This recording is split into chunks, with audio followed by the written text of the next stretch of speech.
Chers amis, bonjour. Je reviens à Poutine. Avant-hier, son principal opposant, Alexeï Navalny, est mort.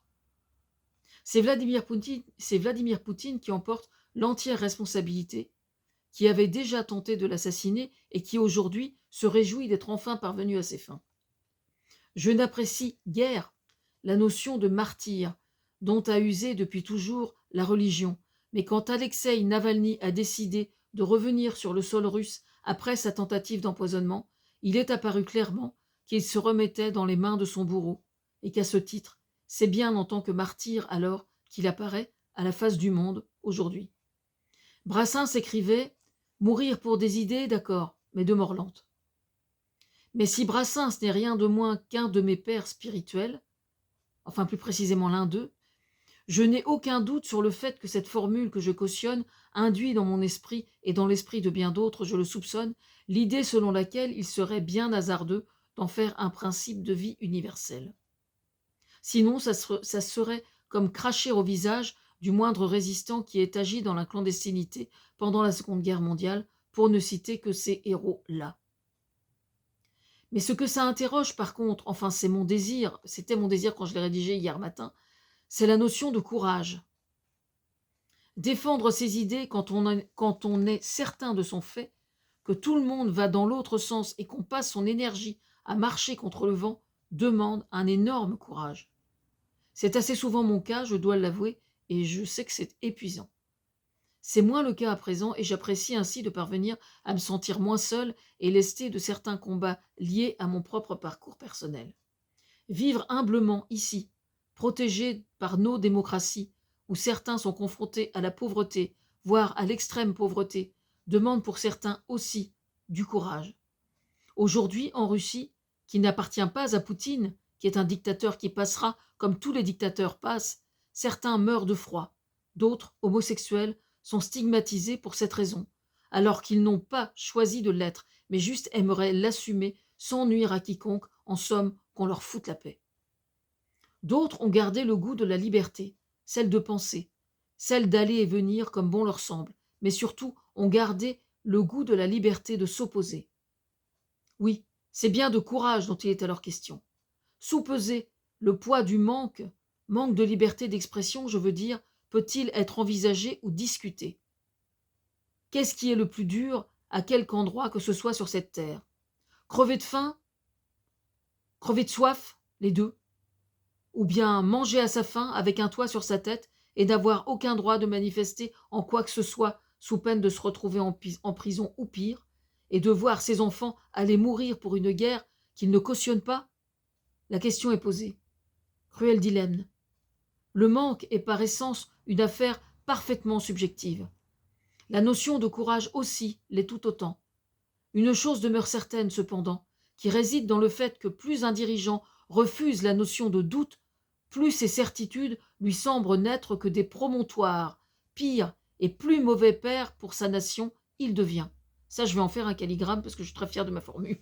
Les dictateurs sont perçus, paraît-il, comme des malades mentaux.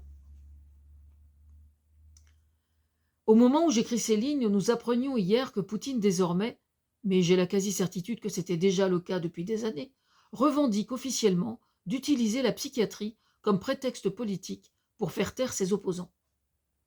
Après la torture, après avoir acheté des prisonniers condamnés à de longues peines et donc lâchés dans la nature pour en faire des guerriers qui, une fois revenus du front, recommencent à assassiner, aux dernières nouvelles, la panoplie du parfait dictateur est à présent bien visible à l'international. Certains diront que bien des psychiatres là-bas sont anormalement coopératifs. C'est qu'ils n'ont pas le choix, je suppose.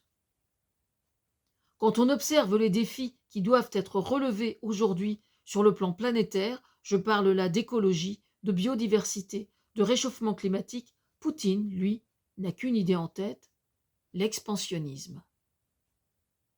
On peut en dire tout autant de Netanyahou en Israël vis-à-vis de la Palestine, c'est exactement le même topo. D'accord. Qui d'autre encore? Il y a d'autres endroits sur le globe qui sont dans cette situation. C'est qu'il est bien difficile de tenter de comprendre, par n'importe quel esprit sain, comment un dirigeant politique peut être lâche au point de n'avoir qu'autant de mépris pour le moyen terme et le long terme. Nostalgie de l'ère Nicolas II. Ça, c'est les marottes à Poutine, ça. Marquer son époque pour être dans les livres d'histoire. Mégalomanie à fond la caisse. Gilles de Rais aussi a marqué l'histoire. Dès qu'un enfant franchissait le pont-levis de son château, il était perdu. Il était perdu. Assassiné, mangé, on ne sait pas. Il disparaissait. Terminé. Aujourd'hui, Poutine fait voler des enfants ukrainiens pour les faire adopter par des Russes et en faire ensuite des soldats qui iraient plus tard faire la guerre en Ukraine contre donc leurs propres parents biologiques qu'on aura fait passer bien sûr pour des parents indignes qui ont abandonné leurs enfants jadis. Évidemment. C'est juste consternant, quoi. La perversité des dictateurs ne connaît absolument aucune limite. Aujourd'hui, en France, on apprenait hier que le journal Playboy, que je n'ai au demeurant jamais ouvert, avait des appointances avec les extrêmes droites en Europe et dans le monde, au point qu'il donne la parole à ceux qui, aux USA, ont été suicidés pour ne pas révéler de nom concernant les affaires de crimes sexuels. Je veux parler de l'affaire Harvey Weinstein. Quelle relation, diront certains, avec Poutine? Je peux le comprendre. Mais comme on dit vulgairement, on savait que ça puait vraiment autour de Poutine, mais que ça pue dans une telle proportion, dans les idéologies qui le soutiennent, il ne lui reste plus qu'à prôner la pédocriminalité et pourquoi pas vendre des enfants sur le darknet pour acheter des armes ou satisfaire la mégalomanie ou sa mégalomanie et il se rapprochera ainsi de façon assez logique d'un certain Gilles de Rais, effectivement.